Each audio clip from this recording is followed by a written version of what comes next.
Quand j'ai eu 25 ans, j'étais avec le docteur Adrien, un médecin très respecté qui avait beaucoup de contrôle sur notre relation. Mais honnêtement, il ne m'aimait pas vraiment, sa seule connexion avec moi venait du fait que j'avais le cœur de son premier amour inoubliable.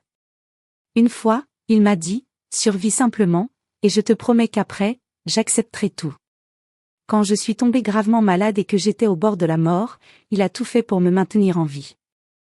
Vivant, tu dois continuer, même si ce n'est que pour ce cœur, disait-il, jusqu'au jour où son premier amour adoré est revenu.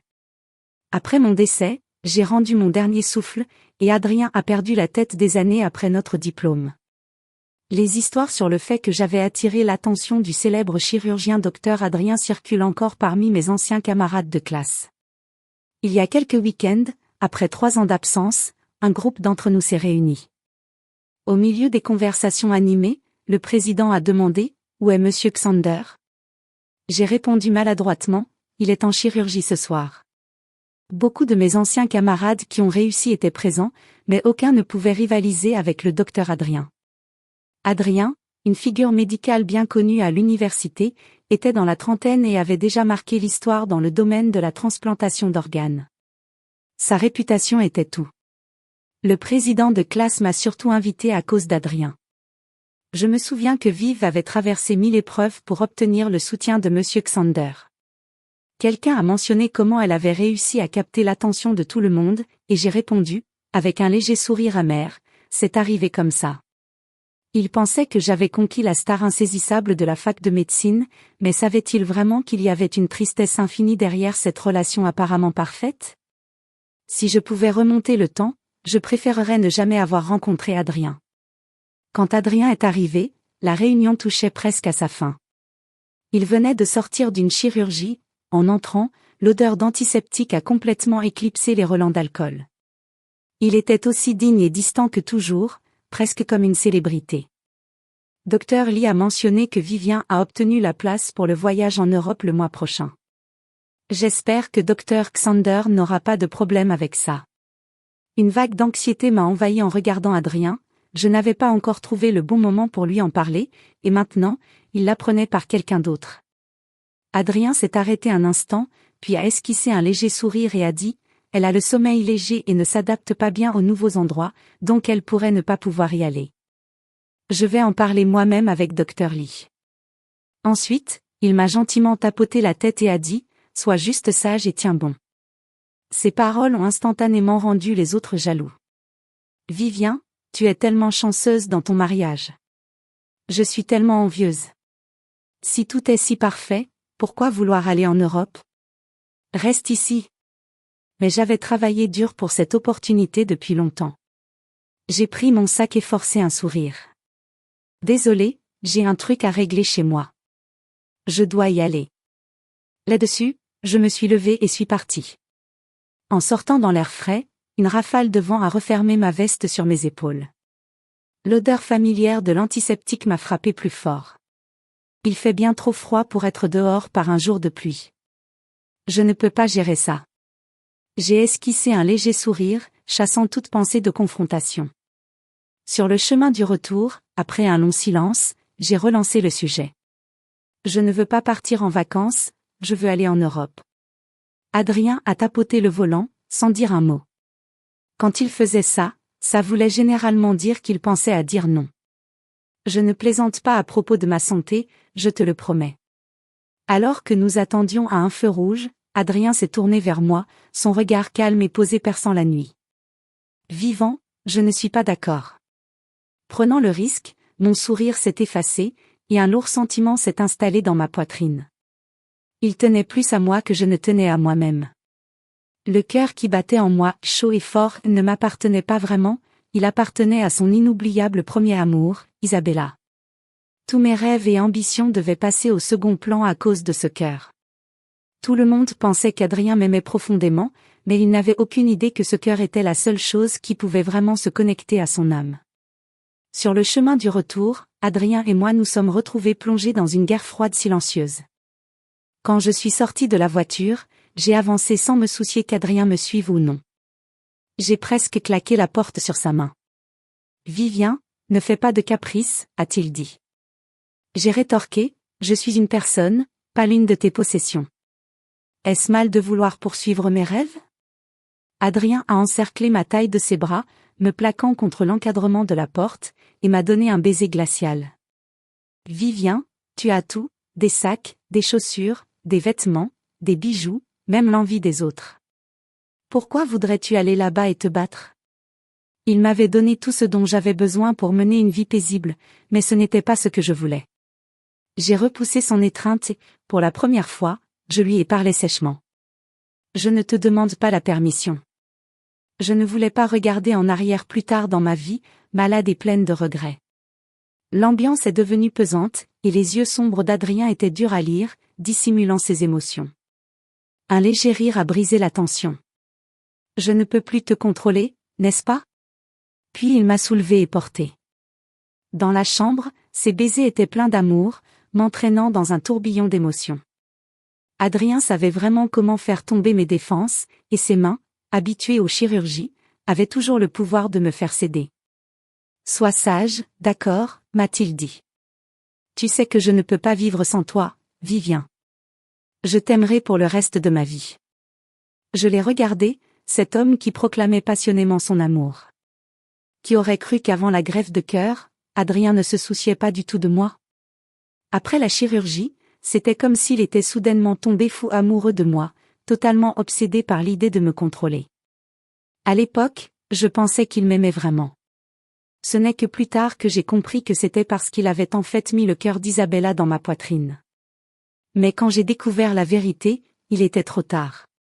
Tard dans la nuit, Adrien, encore contrarié par mon éclat, a cessé d'essayer de me réconforter. Il a essuyé mes larmes, ses doigts frôlant la cicatrice sur ma poitrine. Vivien, c'est moi qui ai fait ta chirurgie. Je suis responsable de toi. J'avais entendu cette excuse 1 million de fois, mais cette fois, je n'en avais plus rien à faire. Adrien m'a donné un bain, et juste au moment où nous terminions, son téléphone a sonné. À l'autre bout, j'ai entendu une femme pleurer. Beau-frère, j'ai accidentellement cassé le vase que ma sœur a laissé. Je suis désolée. Allongée dans le lit, je n'avais même pas besoin de réfléchir, c'était la sœur d'Isabella au téléphone. Elle s'appelait Amelia, une étudiante encore jeune et pleine de vie, et elle ressemblait beaucoup à Isabella. Je me souvenais qu'à la mort d'Isabella, Amelia avait à peu près le même âge. Amelia avait probablement à peu près mon âge, et comme elle ressemblait tellement à Isabella, Adrien s'occupait de tous ses frais de scolarité et de ses besoins. Il disait que c'était sa responsabilité parce qu'elle était la sœur d'Isabella. Amelia adorait me le faire remarquer, sa phrase préférée était « Si tu n'avais pas le cœur de ma sœur, Adrien m'aurait épousée ». Après avoir raccroché, Adrien s'est préparé à partir, mais je l'ai arrêté. Il est tard, et ce n'est qu'un vase cassé. Tu peux t'en occuper demain. Je ne pouvais pas m'empêcher de demander pourquoi cela avait-il autant d'importance. Quelqu'un qui vaut moins qu'un vase cassé. Le regard d'Adrien est devenu glacial dans l'obscurité alors qu'il me repoussait sur le lit, évitant le sujet. Dors bien. Bonne nuit. Avec un doux clic, la porte s'est refermée derrière lui. Peu de temps après, j'ai reçu un message d'Amelia. Juste un vase? Hilarant. Qu'est-ce qui te fait penser que tu peux te comparer à moi et à ma sœur? Tu n'es qu'un récipient. Ne pense pas que tu es spécial. Il s'avère que quand j'ai arrêté Adrien, il n'avait pas raccroché. Mes cheveux fraîchement lavés ont lentement séché dans la brise, et je sentais mon corps se détendre. Furieuse, j'ai rétorqué, regarde qui parle. Toi qui profites du pain taché de sang de ta sœur, tu n'es pas une sainte non plus. En raccrochant, mes pensées m'ont ramené 3 ans en arrière. Cet été-là, la nouvelle de la mort d'Isabella, célèbre violoniste, avait envahi la toile. Tout le monde pleurait la perte d'une personne si talentueuse, partie bien trop tôt. La plus grande rumeur à l'école était qu'Isabella avait été la petite amie d'Adrien, un génie musical et un prodige médical, juste parfaits ensemble. Je courais après Adrien depuis des lustres, mais je n'avais jamais vu Isabella traîner avec lui. Quand j'ai appris la nouvelle, je me suis précipitée à l'hôpital où il travaillait, juste pour l'attendre.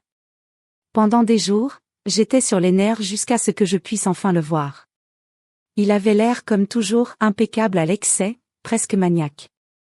rien en lui ne montrait l'homme effondré et amaigri dont tout le monde parlait. Ce jour-là a été l'un des plus heureux de ma vie, car c'était la première fois qu'Adrien me parlait depuis des lustres. J'ai trouvé un donneur. Si tu acceptes, je peux t'aider à te faire opérer bientôt. C'était comme un rêve devenu réalité.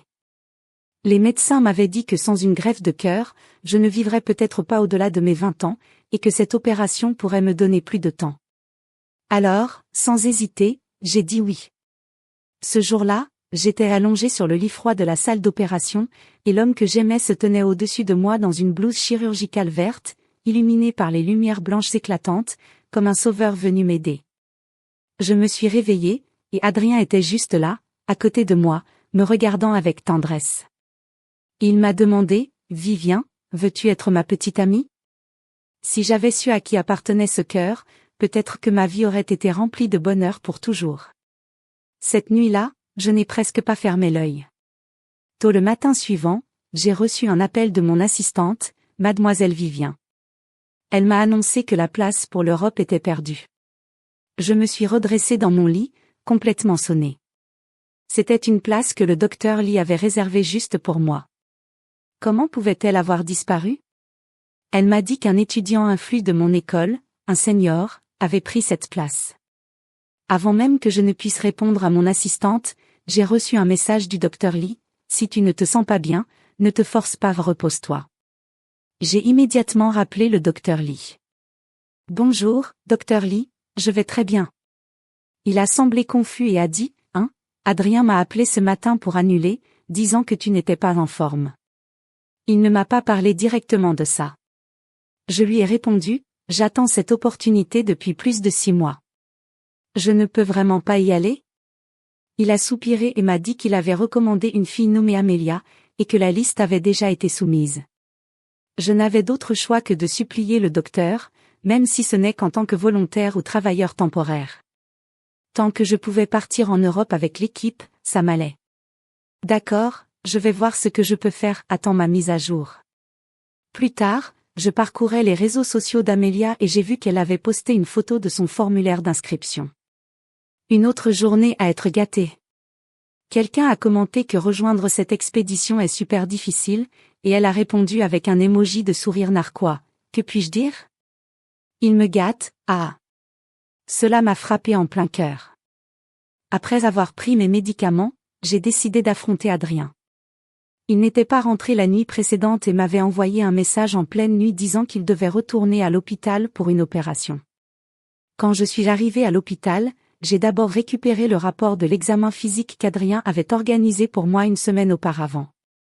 Le rapport indiquait que tout était normal, mon cœur allait bien, et je pouvais faire de l'exercice modéré. J'espérais utiliser ce rapport pour le convaincre de me laisser partir en Europe. Dans le bureau, j'ai surpris une conversation. Vivien attend cette opportunité depuis une éternité, annulée comme ça, c'est trop, non? J'ai reconnu la voix de l'ancien colocataire et collègue d'Adrien, Eric. Adrien avait l'air plutôt indifférent. Il a répondu, « Si quelque chose lui arrive à l'étranger, je ne pourrai rien faire. » Eric a insisté, « Allez, j'ai vu son rapport. Tant qu'elle prend ses médicaments, elle est aussi en bonne santé que n'importe qui. On est des professionnels ici, arrête de dire n'importe quoi. » Adrien n'a pas répondu, alors Eric a continué, « Ne me dis pas que tout ça, c'est pour cette autre fille. » Même si je connaissais déjà la vérité, entendre Adrien dire les choses aussi froidement m'a déchiré le cœur. Sa voix était glaciale et implacable. Je me fiche qu'elle vive ou qu'elle meure. Ces mots m'ont transpercé. Mon cœur a raté un battement, suivi d'une douleur intense qui m'a plié en deux. Lentement, je me suis affalée sur le sol, les larmes coulant sans fin sur mon visage. La première fois que j'avais appris la vérité sur notre mariage par Amélia, j'avais pleuré toutes les larmes de mon corps. Je n'arrêtais pas de me répéter que les gens ne sont pas faits pour supporter ce genre de choses. J'avais espéré qu'avec le temps, Adrien finirait par tenir à moi, mais ce n'était pas le cas. Il restait froid comme la glace.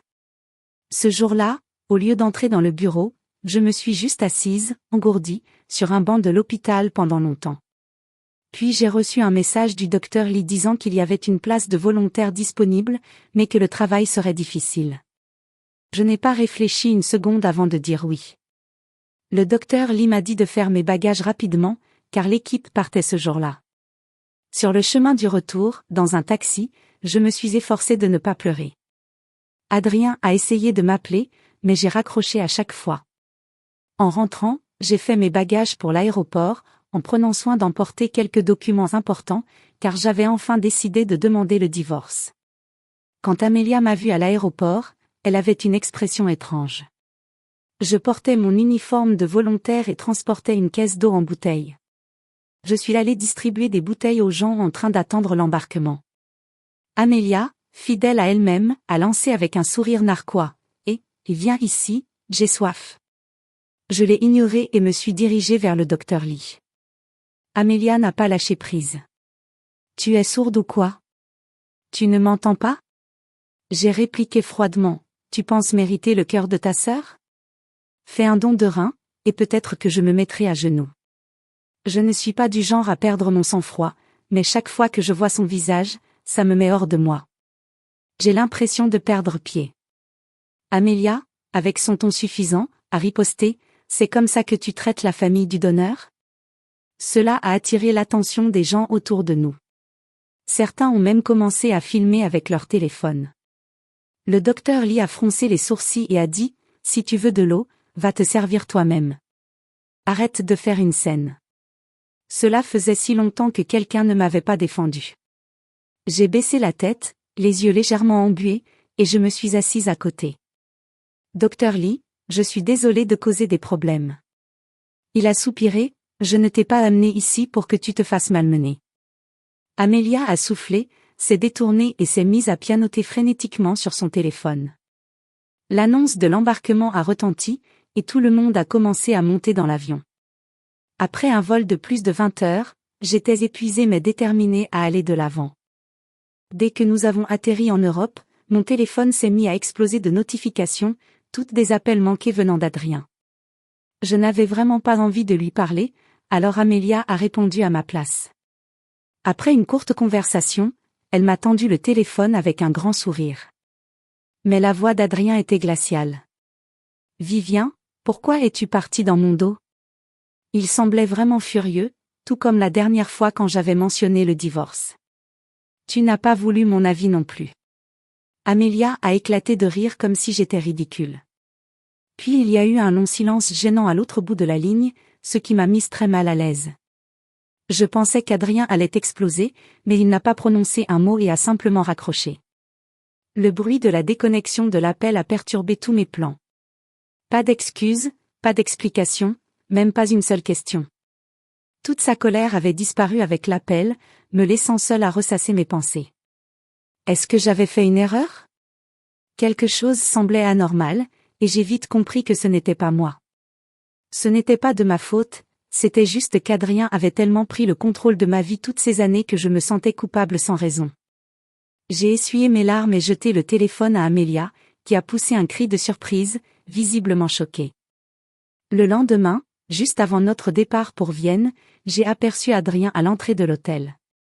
Amélia et moi venions de sortir de l'ascenseur quand elle l'a vu. Ses yeux se sont illuminés, et elle a couru vers lui. Beau-frère.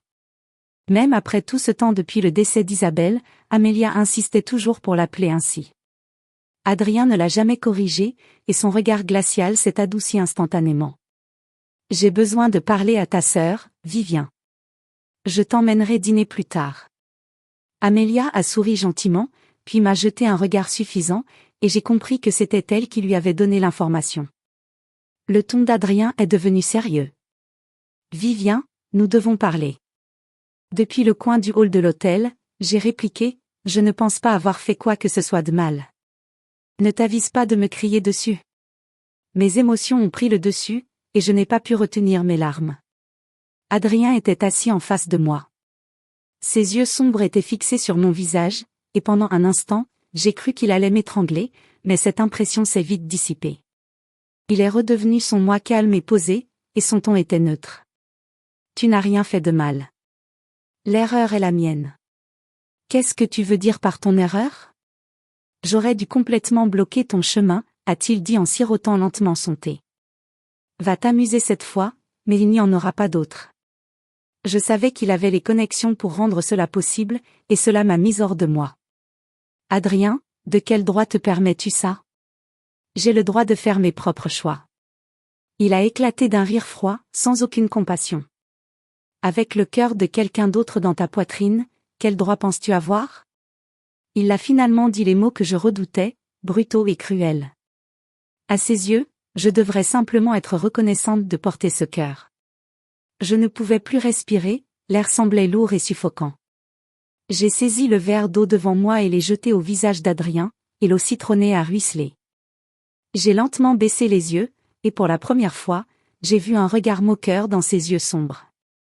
Il n'a pas dit un mot, mais Amélia s'est précipitée, paniquée, sortant un mouchoir pour lui essuyer le visage. Vivien, de quel droit traites-tu ma sœur comme ça? Je n'ai pas pu me retenir et j'ai aussi éclaboussé Amélia d'eau. Mes émotions étaient hors de contrôle, et mon cœur battait douloureusement. Tout est devenu noir un instant. Amélia a crié, trempée de la tête aux pieds, « Beau-frère, est-elle folle ?» L'expression d'Adrien est devenue glaciale. Je pensais qu'il allait me crier dessus et exiger des explications.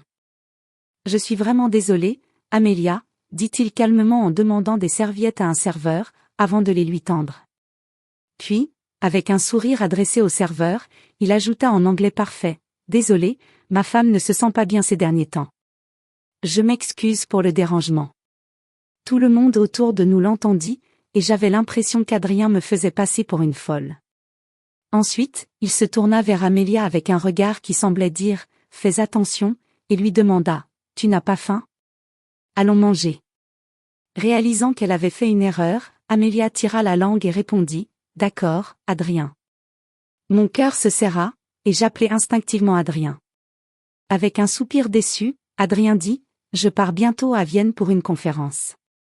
Fais ce que tu veux, je ne peux plus te contrôler. Mais souviens-toi de prendre tes médicaments à l'heure. » Après ma greffe cardiaque, je devais suivre un traitement à long terme pour éviter le rejet de l'organe. C'était la chose qu'il me rappelait toujours. Puis il s'éloigna avec Amélia, et je me sentis vraiment mal. Je retournai à l'hôtel, où le service était médiocre et la nourriture qu'on m'apporta était froide. Je me forçai à avaler quelques bouchées avant de m'affaler sur le lit. En consultant mon téléphone, je tombai sur les publications d'Amélia sur les réseaux sociaux. Le temps était agréable, et Amélia et Adrien étaient tranquillement installés dans un fast-food. Amélia avait devant elle un menu pour enfants, tandis qu'Adrien, assis en face, faisait défiler son téléphone avec un léger sourire, comme s'il était impuissant. Je ressentis une pointe de tristesse, on aurait dit qu'Amélia avait plus de liberté que moi. Elle pouvait faire tout ce qu'elle voulait, et si jamais ça tournait mal, Adrien serait là pour la soutenir. Mais avec ma condition cardiaque, je devais être extrêmement prudente, pas d'alcool, pas de malbouffe, pas de veillée tardive, et surtout, pas de grandes émotions. Franchement, même sourire devant Adrien me donnait l'impression de faire quelque chose de mal. Quelle vie ennuyeuse c'était devenu. La suite de notre voyage s'est déroulée comme prévu. Au 3e jour, nous étions à Vienne. Adrien avait repoussé son emploi du temps jusqu'à la fin du mois. Eric m'a envoyé un message, « Waouh, Vivien, tu as tellement accroché docteur. » Adrien que le doyen a dit que s'il ne revient pas bientôt, ils vont lui couper son salaire. Je lui ai simplement répondu avec un emoji face-palme, en pensant à Adrien. Il ne retardait pas ses plans pour moi. Vienne était un endroit où Isabella était venue plusieurs fois. J'ai entendu Amélia supplier Adrien de l'y emmener pour se souvenir de sa sœur. À la tombée de la nuit, les rues se sont remplies de monde. Le groupe comptait combien de personnes allaient au concert, et il ne restait que 2 billets. Amélia a mentionné que Vivien avait un problème cardiaque et qu'elle était une volontaire, donc elle ne devrait pas avoir à suivre les règles. Les volontaires étaient censés être en fin de file. Le docteur Lee me tendit l'un de ses billets sans réfléchir. Je passai près d'Amélia et arrachai un billet des mains du responsable. Amélia tapa du pied de frustration. « Vivien, qui t'a donné le droit de prendre ce billet ?» Je l'ignorai et me dirigeai vers la salle de concert. Ce que je n'avais pas prévu, c'était qu'elle appelle Adrien quelques minutes plus tard. Elle se précipita vers moi, son téléphone sur haut-parleur, et me bouscula. Vivien, tu ne peux pas aller dans des endroits bondés. Sois raisonnable, c'est pour ton bien. Ça recommence. Chaque fois, j'essayais de me convaincre qu'Adrien faisait tout ça pour mon bien, mais cette fois, je n'en étais plus si sûre. Adrien, tu peux juste te taire? Ma voix tremblait. S'il te plaît, juste cette fois, tais-toi. Elle a déjà un billet, et même si je dois gaspiller le mien, elle ne l'aura pas. Adrien marqua une pause. Très bien. Amélia, déstabilisée par son accord, me lança un regard noir, refusant d'accepter la situation. Je savais qu'elle avait prévu d'y aller avec Adrien et qu'elle ne s'attendait pas à ce qu'il ne prenne pas son parti alors que nous allions faire vérifier nos billets. Sans prévenir, ils m'ont arrêté et m'ont dit « Madame, votre famille nous a contactés en disant que vous souffrez d'un grave problème cardiaque, et ils nous ont fourni des documents médicaux. Nous ne pouvons pas vous laisser entrer pour votre propre sécurité. » Tout le monde était déjà passé par la sécurité et m'attendait, et c'était extrêmement gênant. J'ai essayé de leur expliquer que ma condition cardiaque était stable, mais ils ont répondu « Désolé, ce n'est pas à nous d'en juger. » Soudain, tous les regards étaient braqués sur moi, certains avaient l'air compatissants, d'autres simplement surpris. Je suppose que personne ne s'attendait à ce que mon mari, Adrien, fasse un tel coup pour m'empêcher d'entrer. Même mon propre mari arrêtait tout le monde pour me bloquer. Tous les membres du groupe savaient que j'allais bien et qu'un simple concert ne me ferait aucun mal, mais Adrien était bien trop contrôlant, et aucun lieu ne voulait prendre ce risque. Amélia, qui était derrière moi, me bouscula délibérément en passant et me lança, la langue tirée, comme si elle avait gagné « Ton billet n'est plus valide maintenant. » À cet instant, je me suis dit, si je ne peux pas voir ce concert, elle non plus. Je lui attrapai les cheveux et la tirai en arrière à travers la porte, et Amélia hurla de douleur alors que je tirais fort. Pendant quelques minutes, nous étions en pleine bagarre. Elle était jeune et forte, et honnêtement, c'était comme si nous étions toutes les deux en plein combat. Je ne voulais vraiment pas me ridiculiser dans un pays étranger, mais j'avais trop accumulé de frustration. Si je ne réagissais pas, j'avais l'impression que j'allais perdre la tête. Quand Adrien arriva, Amélia était assise par terre, recroquevillée, tandis que moi, je m'étais assise calmement près de la fontaine. Amélia éclata en sanglots et se précipita dans les bras d'Adrien, pleurant qu'elle avait osé se faire frapper par sa belle-sœur. Sans même demander ce qui s'était passé, Adrien posa son manteau sur Amélia et me demanda de m'excuser auprès d'elle. Je tremblais de colère et lui criai « Pourquoi ce n'est pas elle qui s'excuse auprès de moi? Tu sais pourquoi je l'ai frappée? » Mon cœur battait à tout rompre, ma respiration s'accélérait, et un frisson glacé me parcourut. Adrien me regarda froidement et mit tout le reste de côté, demandant « Tu ne comprends pas? Elle fait ça pour ton bien, et tu penses encore avoir raison? » Je ne répondis rien, je restai recroquevillé près de la fontaine, essayant de contenir mes émotions et mon corps épuisé. La nuit tombait, et les néons de la rue commençaient à s'allumer. Amélia, convaincue d'avoir le dessus, continuait de murmurer ses petites piques à Adrien. Je n'avais jamais vu quelqu'un d'aussi imbu de lui-même. Si elle m'avait juste parlé plus tôt, rien de tout cela ne serait arrivé. Quelle faiseuse de problèmes! Une éclaboussure d'eau brillante m'a frappé de plein fouet, et je suis restée figée comme une statue avant de basculer dans la piscine. Mon problème cardiaque s'est à nouveau manifesté, et ils m'ont transporté d'urgence à l'hôpital local. On raconte que, pendant le chaos, Adrien a presque perdu la tête et a essayé de forcer l'entrée de la salle d'opération. Finalement, il a fallu plusieurs personnes pour le retenir. J'étais allongée là, vulnérable, et il a crié sur une fille qui se moquait de moi, la traitant d'idiote inutile. Amélia est rentrée chez elle en pleurant. J'ai affronté la mort encore une fois, juste comme ça.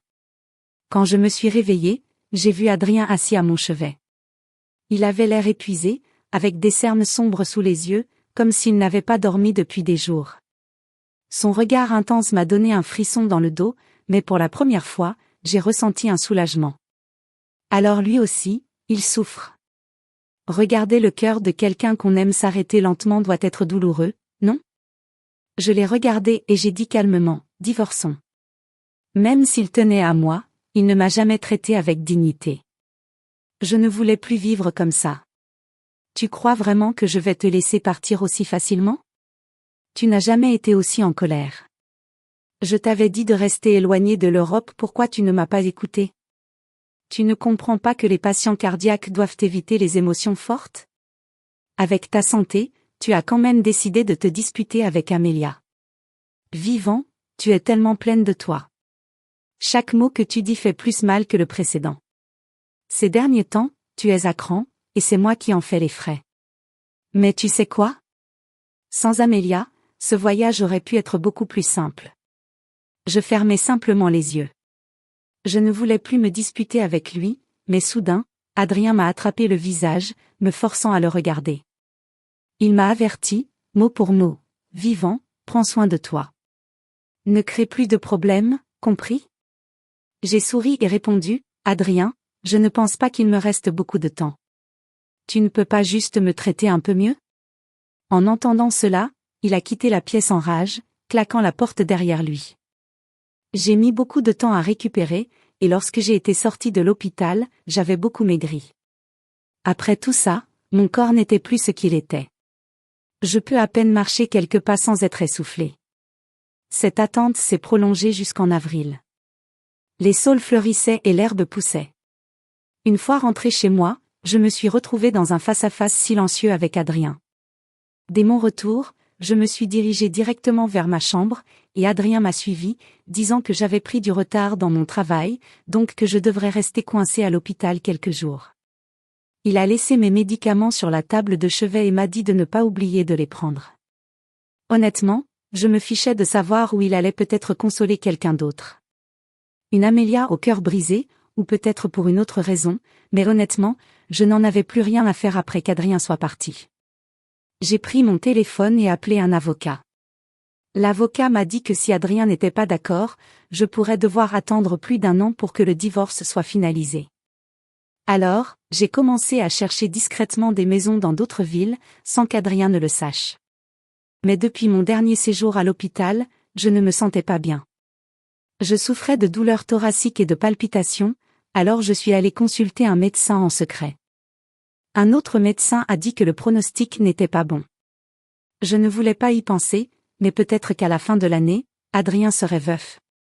Ce jour-là, j'ai visité plusieurs endroits avec un agent immobilier. Vers 12h30, je passais devant un petit parc, complètement épuisé, alors je me suis assise pour regarder des enfants nourrir les pigeons. J'ai vu une publication qu'Amélia venait de mettre en ligne sur les réseaux sociaux, les excuses d'un vieil homme sont toujours si touchantes. J'ai ri un peu et j'ai remis mon téléphone dans ma poche sans y penser. Waouh, je profitais juste du soleil quand soudain quelqu'un a bloqué la lumière. Tu dois être Vivien, a dit une voix de femme. J'ai ouvert les yeux et vu un visage à la fois familier et étrange, ce qui m'a laissé un peu choqué. Je l'ai reconnu grâce à l'une des photos secrètes d'Adrien. Pourquoi ressemblait-elle autant à Isabella? Elle a souri et repoussé ses cheveux en arrière. J'ai entendu dire par ma sœur que tu l'as harcelée toutes ces années. Vous pensiez tous que j'étais morte, hein? A-t-elle dit en me voyant la fixer. Isabella, un peu stupéfaite, a affiché un sourire fier et froid avant de dire, eh bien, laisse-moi me présenter. Je suis le premier amour d'Adrien. Tu peux garder ça pour toi? Je veux lui faire une surprise. Elle semblait s'attendre à ce que je panique à l'idée de perdre Adrien, mais le poids dans ma poitrine ressemblait à une énorme pierre, m'empêchant de respirer. Si Isabella est en vie, alors à qui appartient mon cœur? Voyant mon choc, Isabella a ajouté, ton cœur a été donné par mon ami de l'académie. Le professeur a réussi à le ramener chez lui d'une manière ou d'une autre, et les gens ont commencé à répandre cette rumeur comme quoi c'était mon cœur. J'ai toujours eu peur de revoir Adrien, de peur qu'il m'en veuille d'être parti sans dire au revoir. Maintenant que je suis de retour, tu pourrais m'aider à le reconquérir? Je me suis forcée à me lever et suis repartie dans la direction d'où je venais, les larmes coulant sur mon visage. Alors toutes ces années de souffrance n'étaient qu'une blague, j'aurais pu vivre heureuse. Le vent s'est levé, et il faisait froid autour de moi. Tremblante, j'ai sorti mon téléphone, prête à appeler Adrien. Au moment où l'appel est passé, tout est devenu noir, et je suis tombée en avant. Ils m'ont transportée en urgence en soins intensifs, et j'ai entendu dire qu'Adrien avait tout fait pour me ramener du bord du gouffre. Mais cela avait un prix, mon corps était connecté à plein de tubes, et il y avait ce long tuyau blanc qui descendait directement de l'appareil de ventilation dans ma gorge. Je ne pouvais pas dire un mot. Beaucoup de gens sont venus me voir, disant que j'allais m'en sortir, mais je n'étais pas naïve, leur regard me disait que je n'avais plus beaucoup de temps, quand j'ai enfin repris connaissance. J'étais perdue dans mes rêves quand j'ai senti quelqu'un me tenir la main. Adrien était juste là, à côté de moi, en blouse blanche, me regardant avec tant de soin. « Vivien, tu es réveillé », furent les premiers mots qu'il m'a dit il y a des années après ma greffe. À l'époque, ça sonnait comme une mélodie, mais maintenant, cela ressemblait à un mauvais présage. Instinctivement, j'ai essayé de retirer les tubes, mais j'ai découvert que mes mains et mes pieds étaient attachés. Adrien m'a doucement exhorté, « Sois sage et concentre-toi sur ta guérison. Ne te débats pas, si un jour j'en arrivais au point où j'étais pratiquement condamnée, je ne voulais pas qu'on me ramène. » J'avais vu des patients en soins intensifs, comme je l'étais maintenant, complètement dépouillés de leur dignité et à la merci des autres. Mais clairement, Adrien n'en avait rien à faire de mes souhaits. Il était mon plus proche parent, et il faisait tout pour me maintenir en vie, coûte que coûte. Bien sûr, pourquoi m'attendrais-je à ce qu'il me montre de la compassion? Il ne m'a jamais aimé, seulement le cœur qui bat encore en moi. Ne réalise-t-il pas qu'Isabella est encore en vie? Je me suis mise à me débattre. Attaché aux barrières, essayant de lui dire la vérité, Adrien fronça les sourcils. Donnez-lui un sédatif. Puis il repoussa doucement mes cheveux en désordre et embrassa doucement mon front. Vivant, dors maintenant. Ne t'inquiète pas, je resterai avec toi. J'ai fermé les yeux et sombré dans un sommeil profond. Je ne compte plus le nombre de fois où j'ai frôlé la mort, c'est un sentiment tellement horrible. Chaque fois que je me réveille, je sombre davantage dans le désespoir. Même les infirmières chuchotent, « Docteur Adrien est tellement cruel, il l'a ramenée 6 fois déjà, et elle est. » J'ai plusieurs côtes cassées, et si j'étais de sa famille, je la laisserais partir avec dignité. Même les gens autour de moi le comprennent, mais pas Adrien. Il ne vient plus me voir aussi souvent, parce qu'à chaque fois, je faisais une scène. Une fois ou deux, il pouvait gérer, mais après ça, il en a eu assez. Vivant, à ton avis, qui est responsable de tout ça? N'étais-tu pas celle qui insistait pour ce voyage en Europe? Franchement, sois sage. Avec le temps, j'ai abandonné l'idée de dire la vérité à Adrien, parce que je ne pouvais même pas parler, mon corps me l'interdisait. J'étais dans un état lamentable, et je me sentais tellement épuisée que même écrire était difficile. Finalement, mourir semblait être un luxe. Je pensais souvent à ce qu'Isabella faisait, s'amusait-elle à jouer à cache-cache avec Adrien sans se montrer? Si elle était venue plus tôt, aurais-je pu quitter ce monde avec un peu de dignité? J'ai passé des jours et des nuits en soins intensifs, complètement déconnectée du temps. Puis, un après-midi chaud, la lumière du soleil a traversé la fenêtre et s'est posée sur moi, me ramenant à une époque, des années plus tôt, après ma chirurgie, où j'étais pleine d'espoir. Soudain, j'ai réalisé que ce moment était aussi plein d'espoir. À l'époque, c'était l'espoir de vivre, maintenant, c'était l'espoir de mourir. Mon corps se sentait léger, comme si je pouvais écrire quelques mots. Adrien semblait comprendre quelque chose, murmurant, « Vivant, calme-toi, d'accord? Si tu t'en sors, je te donnerai tout ce que tu veux. C'est un médicament spécial, une fois que tu l'auras pris, tu iras mieux. » Comme c'était ridicule, qu'il essaie de me réconforter, ou peut-être lui-même. Je suppose qu'Adrien n'a même pas remarqué que depuis notre mariage, ce qu'il m'a le plus souvent dit, c'est « Prends ton médicament ?» Il ne savait même pas quel était mon plat préféré. Plus tôt, l'infirmière avait desserré un peu mes attaches, alors j'ai attrapé un stylo qui traînait et j'ai commencé à écrire sur le petit tableau blanc, avec toute la force qu'il me restait. Dans ce dernier moment, je voulais laisser quelque chose derrière moi, alors j'ai commencé à écrire.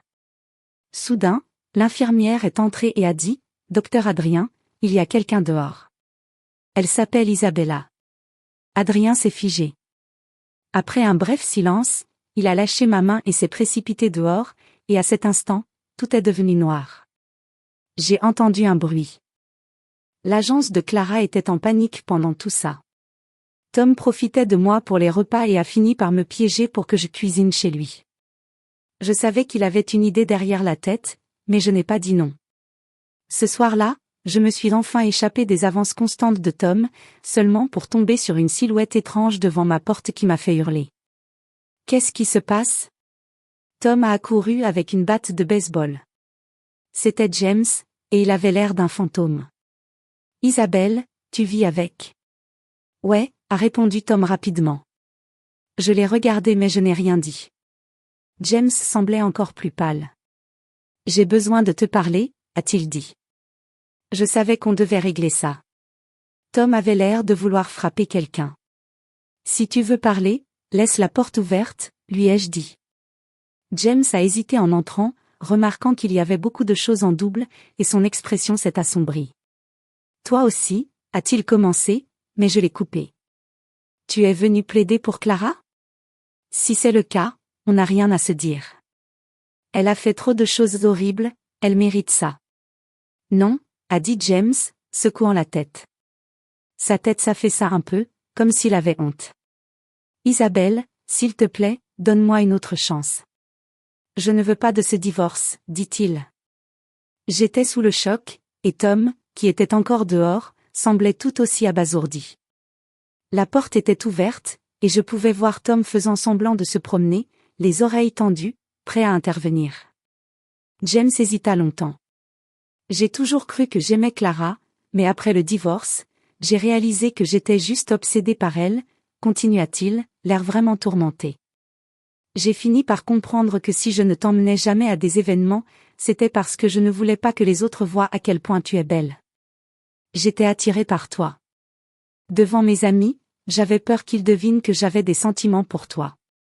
Il se frappa la poitrine comme s'il souffrait. Ces jours et ces nuits passées ensemble me manquent, te tenir dans mes bras en regardant des films me manque. Chaque instant avec toi me manque. Je me réveille de cauchemars chaque jour. Je ne peux pas accepter que quelqu'un d'autre soit avec toi. Je regrette, Isabelle. Je pourrais rompre avec Clara tout de suite. Reviens avec moi, je t'en prie. Je le regardais simplement, en silence.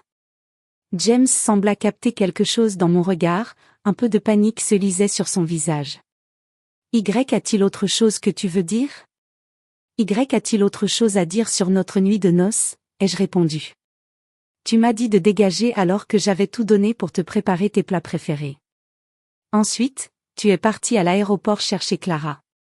Je ne t'ai jamais demandé grand-chose, juste cette bague, et tu l'as donnée à elle. Maintenant, tu veux que je revienne? Tu n'as jamais pensé que je méritais le moindre respect, n'est-ce pas? J'ai ri et failli pleurer en pensant aux 7 années que j'avais gaspillées. Notre plus gros problème, c'était toi. Avant même que je puisse terminer, James s'agenouilla devant moi et dit, « Je suis désolé pour cette nuit-là. Je ne m'attendais pas à ce que ma mère. » Tout à coup, j'ai eu besoin de soins d'urgence. Clara a attrapé mon téléphone et a dit que c'était ton plan. Je n'en pouvais plus, James, tu as bloqué la carte. Au moins, sois un homme et arrête de rejeter la faute sur les femmes pour tout. Tu es essayant, Isabelle. C'est trop tard pour ça, à moins que ma mère ne revienne d'entre les morts, je ne pourrai jamais te pardonner. En regardant l'homme que j'avais tant aimé, je me suis rendu compte qu'il ne m'évoquait plus rien. Avant, je pensais qu'il était une sorte de dieu, mais maintenant, il me semblait juste être un petit prétentieux arrogant. Sans James pour la défendre, toutes les casseroles de Clara ont été dévoilées. Sa vie était un vrai désastre, alcool, drogue, conduite dangereuse, coucherie avec des hommes plus âgés pour de l'argent. C'était trop, et ça l'a presque détruite. Finalement, elle a compris que James l'avait vraiment laissé tomber. Elle a abandonné son rôle de fille sage sur Facebook et a complètement craqué. Elle a commencé à lâcher des bombes, disant, « Si je coule, on coule ensemble. » C'est là que j'ai compris pourquoi James était si obnubilé par Clara, toujours à faire ce qu'elle voulait. Il avait tué quelqu'un en conduisant ivre à l'étranger, et Clara avait pris la faute à sa place. Ce n'était pas qu'une histoire d'amour de lycée, mais plutôt deux criminels qui se couvraient jusqu'au bout. Il n'a jamais dit la vérité, même sous toute cette pression publique. James et Clara ont tous les deux fini en prison, juste deux ratés. Pas une mauvaise fin, non? Après qu'on soit sorti du tribunal, Tom m'a posé des questions à ce sujet. Ce petit chien n'a pas dit un mot, mais il remuait la queue comme un fou, attendant un peu d'affection. Je lui ai fait signe de s'approcher, et il avait l'air perplexe, baissant la tête. J'en ai profité pour lui donner un petit baiser sur les lèvres, et je n'ai pas pu m'empêcher de rire. Tom a été surpris une seconde, mais ensuite ses yeux se sont illuminés, et il a bondi vers moi, remuant la queue lui aussi. Enfin dit oui. Je l'ai pris dans mes bras, essayant de ne pas sourire comme une idiote. Donnez-lui ses médicaments, mais il ne savait même pas qu'elle aimait le poisson grillé. Soudain, le docteur Adrien perdit tout contrôle et saisit le corps sans vie de Vivien sur le lit. « Vivien, lève-toi. Je vais t'emmener manger du poisson grillé. » Monsieur Xander et les infirmières accoururent pour essayer de le maîtriser. Le docteur Adrien poussa un cri désespéré, « Lâchez-moi. Je dois l'emmener. » Perdant patience, Monsieur Xander lui asséna un coup de poing au visage. « Reprenez-vous. Vivien est morte. » Vivien venait à peine de rendre son dernier souffle, son corps était encore chaud. Monsieur Xander frappa violemment la barrière du lit, le bruit sourd résonnant dans la pièce.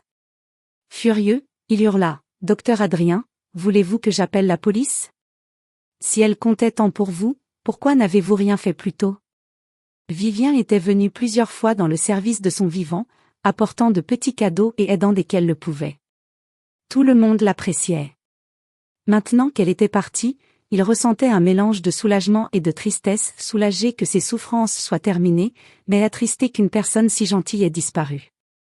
Le docteur Adrien, complètement abattu, resta silencieux, tenant Vivien contre lui.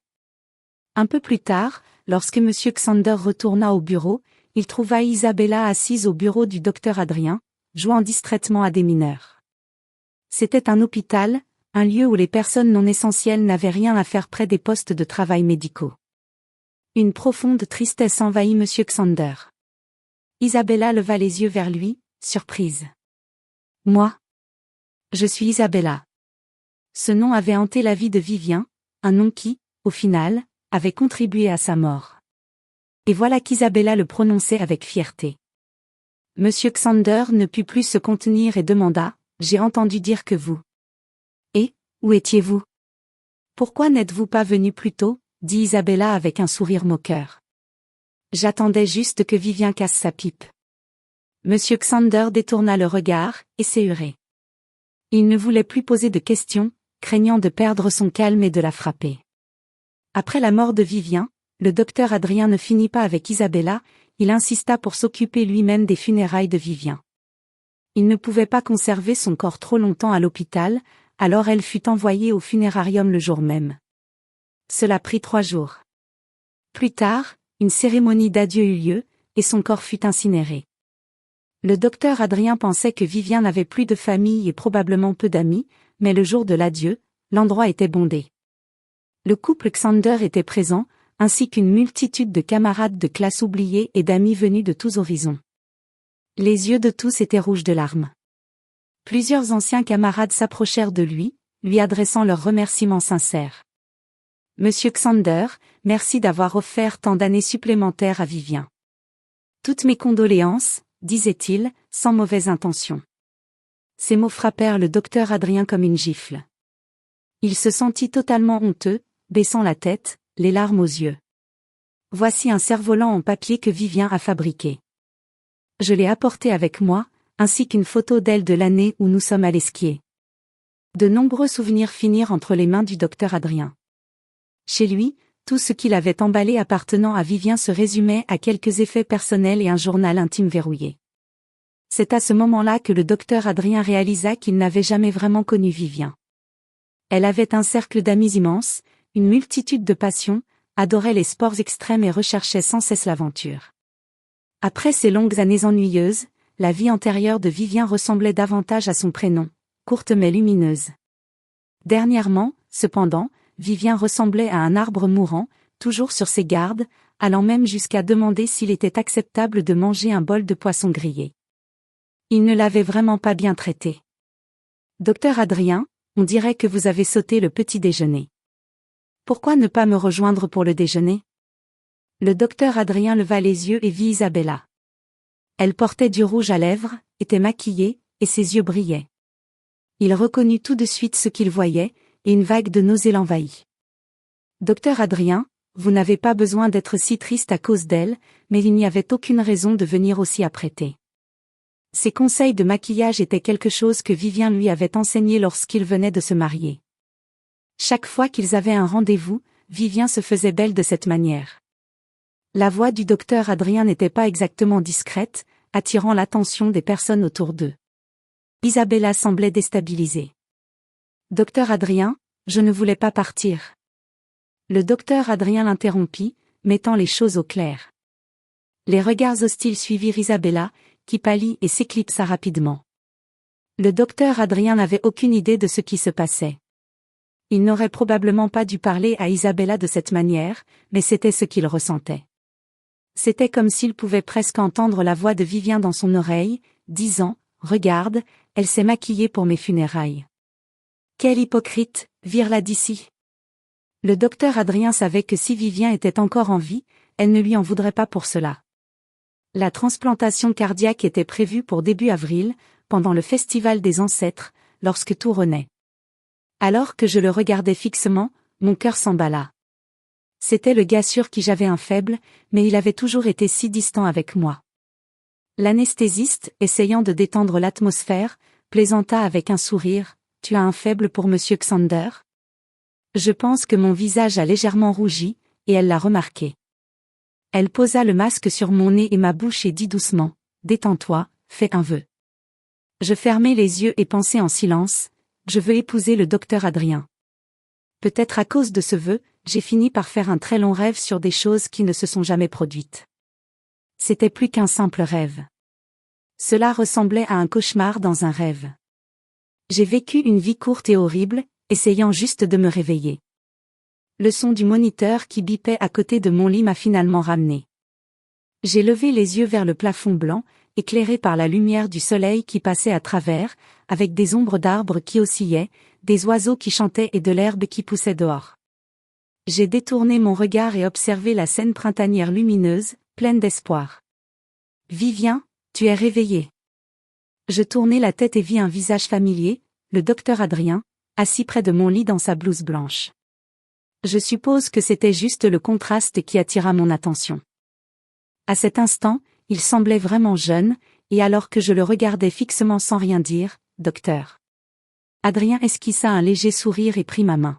« L'opération s'est bien passée, ne t'inquiète pas. Dans quelques jours, je t'emmènerai faire une promenade. » C'était une bonne nouvelle, mais comme je ne répondais toujours pas, « Docteur. » Adrien demanda doucement, « Voudrais-tu être ma petite amie ?» Le temps sembla s'arrêter, et une vague de souvenirs douloureux m'envahit d'un coup. Je n'étais sûre de rien. Je me demandais si ces souvenirs étaient des rêves ou des fragments d'une vie passée. Je clignai des yeux, retirai ma main de celle du docteur Adrien et regardai la lumière chaude du printemps à l'extérieur. Je dis doucement, « Docteur Adrien, merci pour tout ce que vous avez fait pour moi, mais je ne vous aime pas vraiment. » Le rêve avait embrouillé mes pensées, et j'avais besoin de temps pour les démêler. « Docteur. » Adrien resta figé, serrant les lèvres sans rien dire. Peu après, je repris ma vie et croisai Monsieur Xander pendant ses rondes. Il me fit un clin d'œil et dit, « Vivien, j'ai entendu dire que tu courais après le docteur Adrien. Alors, comment ça se passe ?» Je répondis, « J'ai abandonné. » Abandonné, hein. Monsieur Xander sourit. C'est bien. C'est beaucoup plus important de trouver quelqu'un que tu aimes vraiment et qui t'aime en retour. Le jour où je sortis, le temps printanier était absolument magnifique. Monsieur Xander vint me raccompagner en personne et dit, « Tu t'es bien rétabli, n'oublie pas de prendre tes médicaments. Tu peux manger un peu de poisson grillé, mais évite le piment. » Puis il regarda autour de lui et ajouta, « C'est étrange, le docteur Adrien agit vraiment bizarrement. Il y a quelques jours, il disait qu'il viendrait te raccompagner, mais ce matin, il était complètement à l'ouest, marmonnant quelque chose à propos d'expiation. Aucune idée de ce qu'il voulait dire. Il s'était plongé dans le rêve. Docteur. Adrien m'avait ramené chez moi ce jour-là, mais maintenant, je devais prendre un taxi par moi-même. Je souris et dis que ce n'était pas grave. Le taxi s'arrêta devant l'hôpital en klaxonnant. Je fis un signe d'au revoir à monsieur Xander et le remerciai. Merci, Doc. Ce sommeil pendant l'opération avait été si profond qu'il semblait que j'avais vécu toute une vie dans un rêve. Ce genre de printemps, je n'en avais pas vu depuis des lustres. Un enfant passa en courant, tout joyeux, tenant un cerf-volant, et l'odeur des fleurs était partout. Je ne remarquai même pas la présence du docteur. Adrien. Ses yeux étaient rouges, et son corps tremblait alors qu'il me regardait m'éloigner. Je me contentais de me retourner et de marcher dans la lumière chaude du printemps, cette lumière qui semblait faite pour moi.